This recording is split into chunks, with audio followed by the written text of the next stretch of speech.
Bro.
Assalamualaikum warahmatullahi wabarakatuh. Waalaikumsalam warahmatullahi wabarakatuh. Perkenalkan, nama saya Roxelana Rean Rizky Latifah, biasa dipanggil Roxel.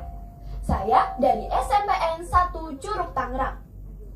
Dalam kesempatan ini, saya akan menceritakan sebuah cerita yang sangat menarik, yaitu cerita Kisah Tuan Tanah Bongkok.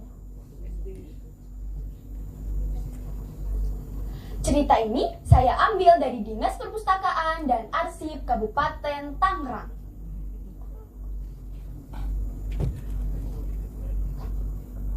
Alkisah, dahulu kala di sebuah desa, hiduplah tuan tanah yang kejam dan tak kenal toleransi dengan orang lain. Ia tinggal di sebuah kampung bernama Kampung Pulo Teluk Naga, tepatnya di seberang eretan anak sungai Cisadane.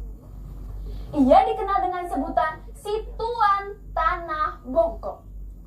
Sifatnya yang kejam dan berkuasa di kala itu menjadikan ia satu-satunya orang yang paling ditakuti oleh seluruh warga kampung seberang.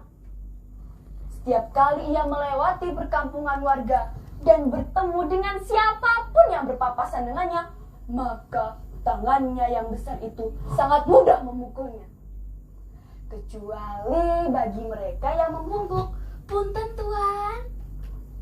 Sedikit ampunan dan belas kasih masih mungkin diberikan.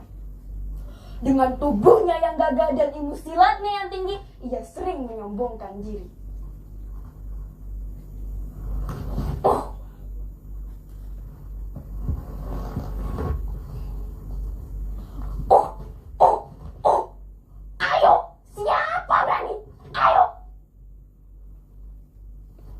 Semua warga sudah semakin geram dengan kelakuan si tuan tanah yang sombong dan kaya itu.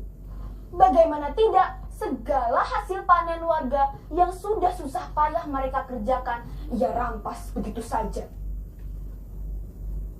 Suatu sore, seperti biasa, si tuan tanah dan para jawarannya pergi berjalan-jalan di sekitar perkebunan tebu.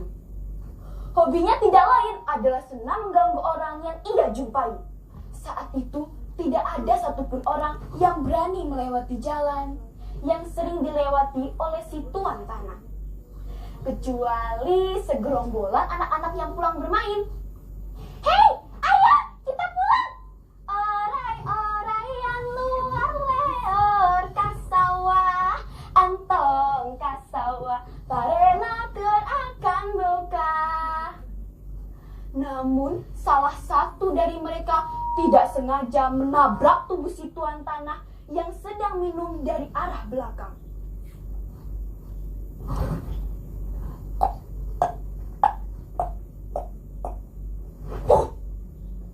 "Berani sekali kau menabrakku.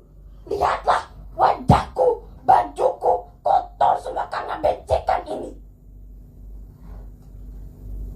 Mereka semua terkekeh melihat wajah si tuan tanah yang kotor berlumuran tanah. Sambil berlari, anak-anak itu pun meninggalkan si tuan tanah. Sayup-sayup terdengar dari kejauhan. Si anak berkata, "Maafkan aku tuan, maafkan aku, tidak sengaja." Keesokan harinya,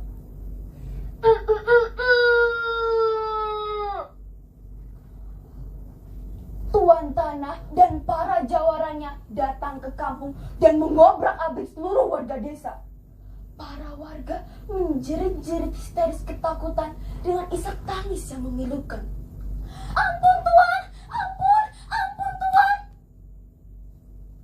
Dikerahkanlah seluruh anak buahnya dan para jawarannya untuk mencari anak itu. Hai jawara!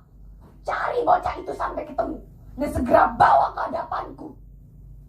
Para jawara segera menggerakkan seluruh kemampuan untuk menghancurkan desa. Mana anak itu? Mana?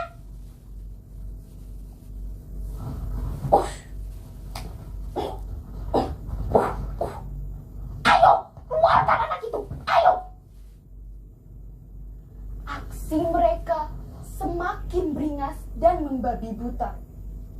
Suara keributan rupanya terdengar sampai sudut sebuah rumah yang agak jauh dari pusat keramaian.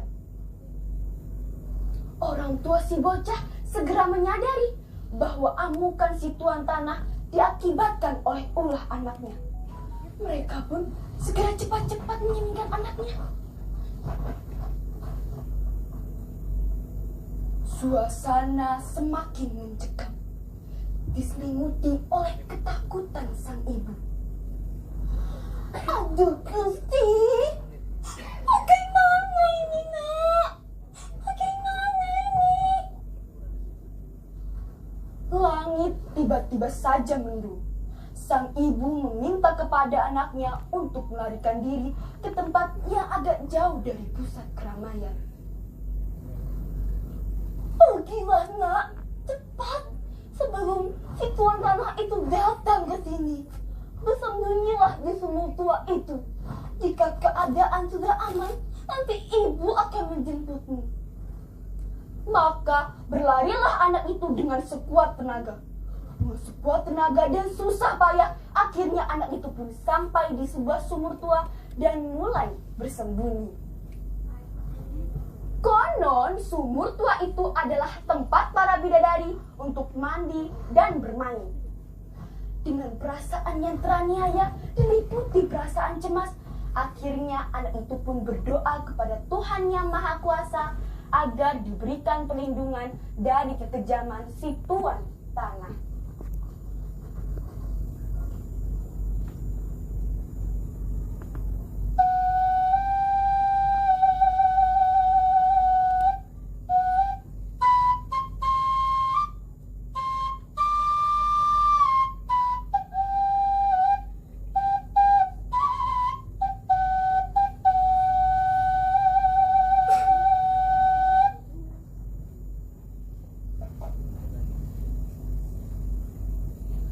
Gusti,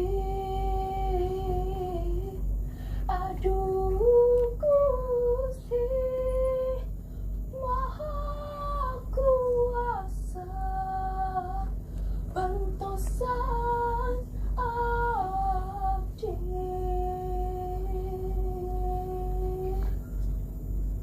Gusti,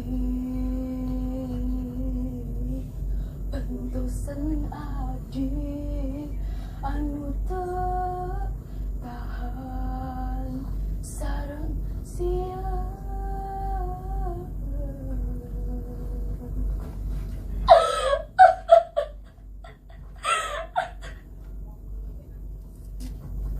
Ajaib, doa anak itu pun langsung dikabulkan. Tiba-tiba muncullah bidadari yang sangat cantik dari langit.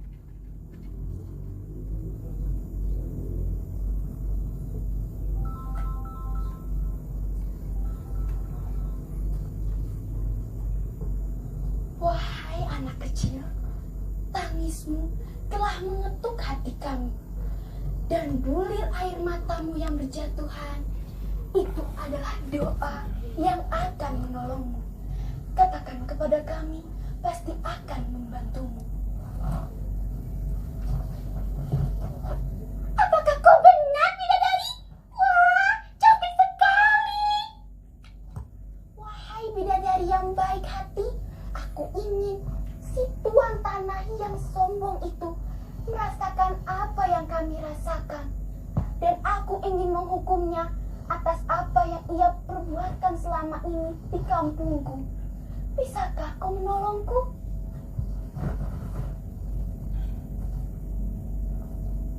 Tentu saja, wahai anakku. Jangan khawatir, aku pasti akan menolongmu. Tiba-tiba langit semakin gelap. Di tempatnya berdiri tubuh si tuan tanah perlahan-lahan mengecil, dan membungkuk. Begini ceritanya. Kenapa ini? Kenapa langit tiba-tiba gelap? Kenapa ini? Kenapa tubuhku membungkuk? Kenapa ini? Kenapa ini? Sejak saat itulah orang-orang mengenal dan menyebutnya dengan sebutan si tuan tanah bongkok. Agar tidak menjadi anak yang sombong, maka ketika anak-anak bertemu dengan orang yang lebih tua, memberi hormat dengan setengah membungkuk. Nah, nilai moral apa yang bisa kita ambil dari cerita ini? Sikap menghargai dan menghormati hak orang lain harus ditanamkan sejak dini, agar kelak dewasa tidak menjadi orang yang sombong dan angkuh yang bisa merugikan orang lain. Demikian dari saya, terima kasih. Salam literasi. Wassalamualaikum warahmatullahi wabarakatuh.